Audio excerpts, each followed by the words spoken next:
안녕하세요. 김홍주 신부입니다. 여러분 너무나 반갑습니다. 오늘은 성 베드로와 성 바오로 사도 대축일입니다. 더불어 제축일이기도 합니다. 제 주호성인이 베드로 사도이시거든요. 사실은 여러분들 옛말에 그런 말 있잖아요. 이게 산에 올라가가지고 돌 던지면 기미박 중에 한 명 그렇게 걸릴 거라고. 그만큼 기미박 이 성이 굉장히 흔한 성인데 게다가 또 전 김씨예요. 네, 근데 베드로와 바오로도 굉장히 사실은 흔한 세례명이기도 합니다. 어렸을 때는 좀 저의 세례명이 그렇게 막 좋지는 않았었어요. 저는 좀 더 구체적인 요즘 현대까지 살았던 성인 있잖아요. 예를 들어서 막시밀리아노 마리아 꼴베, 요한 마리아 비안네 이런 분들이 저의 주보성인이었으면 좋겠다라는 생각을 좀 했었어요. 그런데 지금은 너무나 좋습니다. 왜냐하면 또 저의 서툰 모습들 그리고 앞으로 더 변화되어야 될 모습들 이런 것과 관련해서 베드로 사도가 저에게 큰 힘이 되기 때문입니다. 어쨌든 여러분들 오늘 기도 중에 이 부족한 사제가 좀 더 나은 모습으로 성장하고 살아갈 수 있도록 기도 많이 부탁드리겠습니다.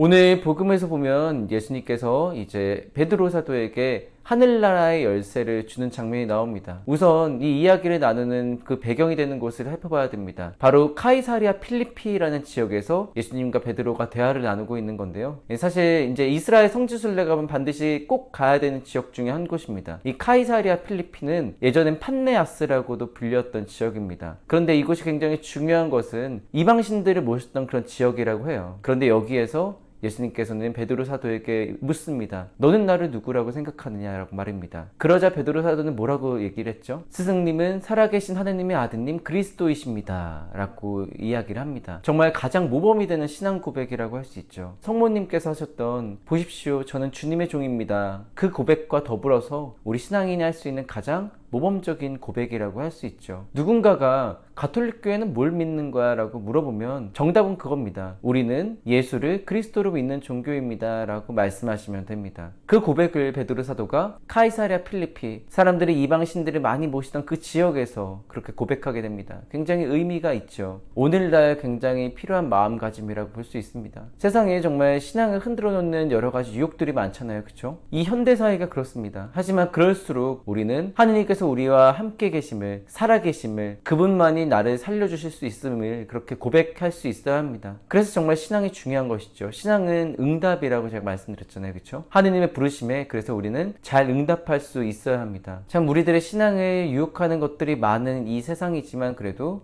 우리가 이럴수록 그리스도의 음성에 귀를 기울이고 그분의 부르심에 응답할 수 있어야 하겠습니다. 오늘 베드로 사도가 그렇게 고백했던 것처럼 말입니다. 제가 오늘 바오로 사도 얘기는 좀 못했죠? 죄송합니다. 제가 다음번에는 바오로 사도 얘기를 좀 더 많이 하도록 하겠습니다. 영상 끝까지 시청해주셔서 진심으로 감사드립니다. 그럼 하느님의 사랑과 그리스도의 은총이 가득한 하루 되시기를 희망합니다. 아멘.